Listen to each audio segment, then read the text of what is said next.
Eric. Coach, for you, just in terms of this win, does it feel a little bit like a weight is lifted off his shoulders just to get the proverbial one to go through the hoop? Yeah, I think especially when you play in 3 close games, it's that feeling of executing when you need to. And I thought there were things we did really, really well and things that we didn't. Some of them we corrected and some of them we didn't. So they continued to hurt us through the course of the game, but they needed that weight lifted more than I did, to be honest with you. I think this team needed to be rewarded. Chad.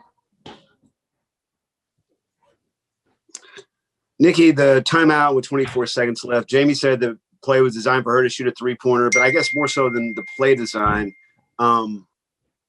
just the attitude in the huddle there, because I mean that's a pretty dangerous situation, down 4 points with 24 seconds left.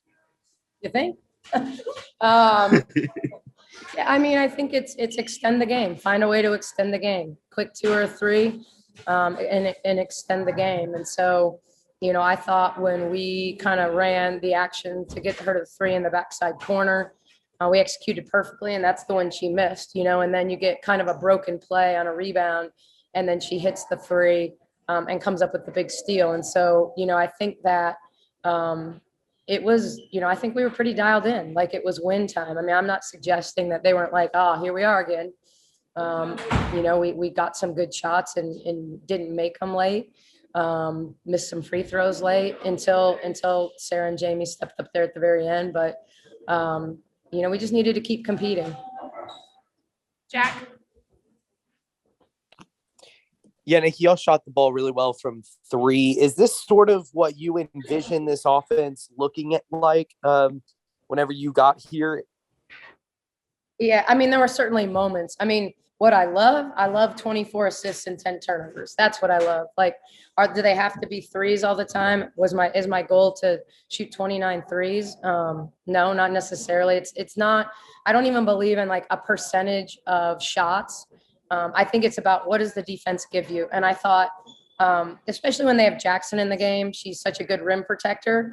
But they were doing a really good job because of the nature of who Nalissa Smith is.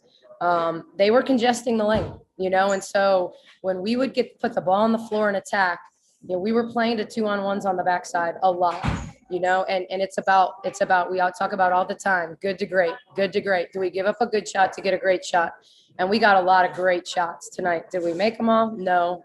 But I think there were moments where you saw this team like move the basketball and it was about who was the most open. And that's important. It's as Nalissa Smith is so good that at times we get so bogged down trying to get her the ball that players don't always like look for their own. And tonight, her being in a little bit of foul trouble, that forced some of them to step up, and then once they got going, they just kept going. And so, yeah, we've got to play like that all the time. So it was probably good for us to have her struggle a little bit and for us to find a way to win, because she's not always going to get 30 and 10, and so we've got to have great balance. Andrew. Yeah, Jamie and Sarah talked about not panicking when Kansas came back and retook the lead. This certainly isn't the first time you guys have faced a fourth-quarter deficit this season. Just curious if there's been a moment either in game or in practice where the character of the team has been shown to you, like they're going to keep fighting no matter what. I think even after the last game, kind of the challenge in the locker room was like, I asked each of them, I looked at them in the eye and said, are you ready to quit? Or are you ready to figure this out? And we've had great, I know it's why as a staff, we wanted this so bad for them the last 2 games, because our practices have been great. Our energy's been great. Our positivity's been great. Like we're really starting to get the culture component, we're really starting to get that. And so, I think we've tried to, in practice, really put competitive edges in every drill. We're down 1, we're down 3, like, don't just go through the motions. I think that's been good for them. And it's kind of like, hey, you're going to give me 5 crunches if the guys score right here. Okay, well, the guys are going to do 10 push-ups, if we score here, just trying to create a way where we're constantly challenging them to compete. Jerry? And Oh, just kidding. Sorry, Andrew, finish up. I was just going to say real quick on the defensive end, is there anything that you'd like to see do better, as the season progresses?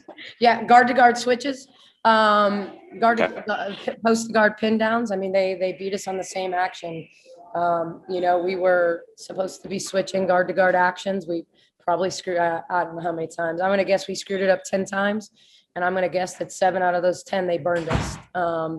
We didn't communicate early enough. When you make a mistake early doing it, that's when you got to look each other in the eye and say, okay, that's the last time we're going to mess that up. We got to be better in that situation. I thought we let 15 get to way too much stuff, like regardless of who was guarding her. We knew she wanted to get left to her pull up. We let her do it too easily. I would say that was, the biggest issues for us were those two areas. Like, we let shooters get shots and we let downhill players get to the rim, and that was pretty problematic. Thank you, Coach. Now, Jerry. Nikki, you've talked about it before. Sarah has not been in this position before. She saw this coming, though. 25 points, 7 3-pointers, 6 assists, 1 turnover. And she also, I thought, had good defense on Franklin there at the end, too. Yeah, I thought Sarah's a kid that's like learning to play through fatigue, which seems like, you get a kid, she probably played 40 minutes or 32 minutes of every high school game. She probably never came out. She probably never came out of a game for pro skills. But I think this idea of competing and creating pace and pressure when you play 37 minutes, like getting yourself conditioned physically and mentally is a big deal, and she had the ball in her hands a lot tonight. Jordan struggled at times, so we put it in Sarah's hands more. And so, if you'd have told me going into this game that Jordan and Melissa, would be 6 for 29, I would have questioned our ability to win. And so hopefully this team looks at it like, they can't play that bad in the future, and everybody else has the confidence to continue to do what they did today. I thought we got good minutes from Jaden and Kate off the bench as well. Thank you. All right, Chris. Coach, I imagine a loss, then a COVID break, then a loss is pretty tough mentally on you and your team. How much did the girls just need a gritty win like this, and how might it help you turn a corner now? Yeah, they needed it, and so did the staff. Like it's I don't think anybody understands, if you're not in the trenches, what it's like, and the pressures are totally different at Baylor, but any coach in any program and anywhere feels that, you feel like it's not a 9-to-5 job. It's a lifestyle. And, when you're in it, you live it. And so you live the highs, you live the lows, and you try to stay even keeled. But it's not always easy. And so, I think we all needed it. We all needed it. I'm sure the fans needed it too, like to, pat them on the back. I'm sure they were like ready to say, dang, that Nikki Collin can't win a close game again. But, I think that everybody needed it, especially after, the men came blazing back, yesterday, but dropped one. So, the Baylor family probably needed it as well. All right, last question for Eric. Coach, can you take me what went through your head on that defensive possession after the 3? And were you surprised they fouled Jamie? I think that was a bad reaction. Like, I don't, it's kind of one of those things, you see someone run by you, and it's a great call if you got a foul to give. It's a great foul, but when you don't have a foul to give, it's a really, really bad play. But I think sometimes that's the nature of, look, that kind of stuff happens in the pros too, but that's just a kid, like, reacting, so was I surprised? Sure. But you kind of always have to go, you're never surprised, because, when you, sometimes I should be surprised that we miss a switch, and I think how in the heck did we miss the switch? And then I have to remind myself they're 18 to 22 years old. And I don't know, maybe someone blows a horn in the stands and they lose focus for 5 seconds, and that's the difference. So, I think that was a reaction, but, I was grateful, especially in that situation, not having a timeout. It's totally different if, if I've got a timeout, we get that steal, I call a timeout. I really wanted to use a timeout on the block charge call to see if it was in the restricted area, but I was so afraid to lose a timeout late. So I didn't do it. Jamie, if you could just walk us through that last sequence, Sarah getting you the ball for the 3-pointer and then going to the line for the 2 free throws. So Coach Vicky had drill and play for me, and I actually missed the first 3. So I was kind of a little upset about that. So then when I got the ball the second time, I kind of focused a little bit more, and I had time and space to shoot it. So that's exactly what I did. And the free throws? The free throws, really, how I told you last interview that, pressure bust pipes, and if you let all that pressure and screaming affect you, then, that's kind of on you. So I try to look at it as a positive, like if I hit these, then we go up. Thanks. All right, Eric.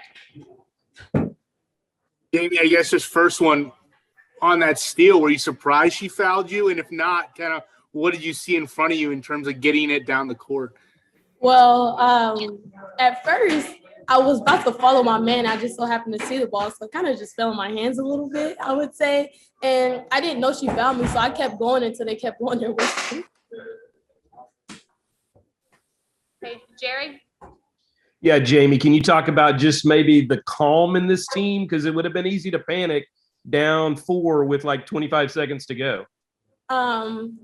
So I feel like the last 2 games we've panicked. So we kind of went in the huddle and was like, everything is okay, act like you've been here before, you know what I'm saying? It's all about being calm and trusting your teammates and playing together. That's really the answer to everything. Jack. So y'all were calm on the court, but getting into the locker room, what were the emotions like when y'all finally got to celebrate?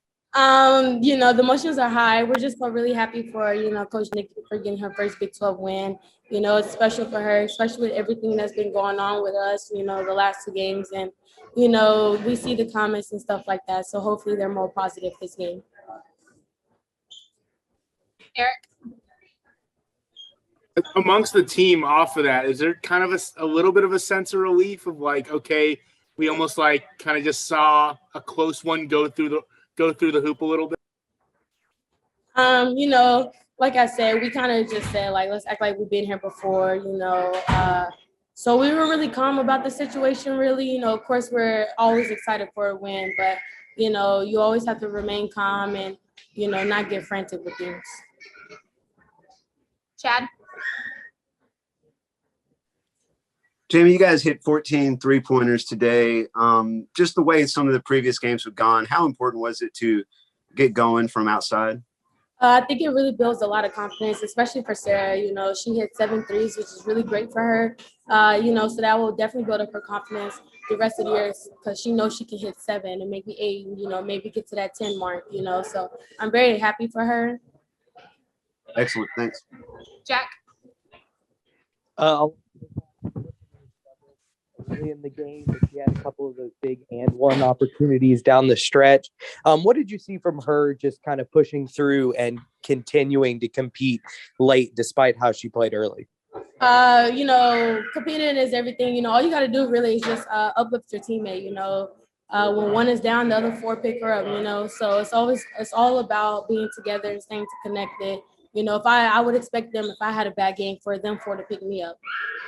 Yeah, Sarah, big day for you, 7 3-pointers. Did you feel like this kind of game was coming? I sure did. I was in the slump the last few games, and I just felt like tonight was a night that, I just had to come out and play. And I think you saw it in my eyes. I wanted to win no matter what. And how big was the offensive rebound, the dish out to Jamie for the 3?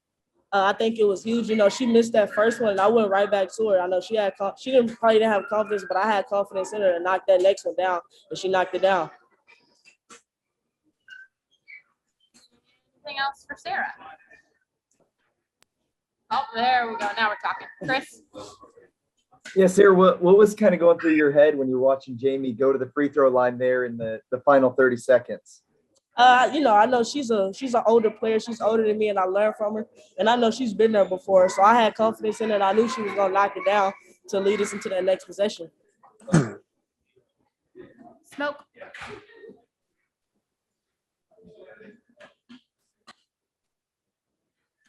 Have you just been waiting for this opportunity to kind of just, this is you, this is who you wanted to be? And what did it mean that in a night when a day Nalissa was off a little bit, that you guys came through?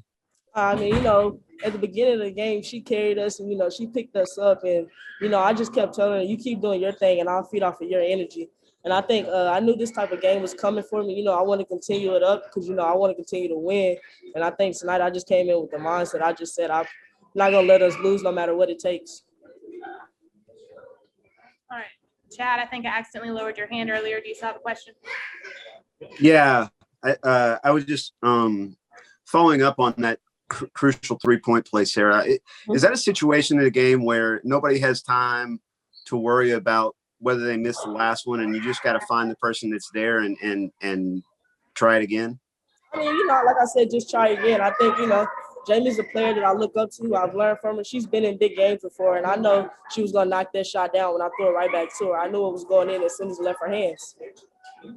Excellent. Thank you. Krista? Jamie? Do I click it? Oh, I don't know what to do. All right. Whew, 2 places in one. Who's next? Jack? Sure. My fault. Yeah, Sarah. So, coming off the court after a game like this, what's the atmosphere in the locker room like? I mean, it was just great to first of all get coach her first win, and that's just something I really wanted to do tonight. The whole team really wanted to get coach her first Big 12 win, and then in the locker room, we just celebrated. But we've kind of been here before with the older players. They know what it's like to win. We just wanted to get that first win for coach, honestly. Anything else for Sarah? Andrew, sorry. Yeah, Sarah, Jamie described the huddle in the final minutes as just you guys trying not to panic after Kansas came back and retook the lead. Well, what was that like? What was said in the huddle from your perspective? What was the mindset? It was everybody just keep your composure. We came together as one. We got that defensive stop, and then we got another defensive stop. We just came together. At the end of the day, we see the work we put in behind closed doors, and it paid off tonight, and it showed.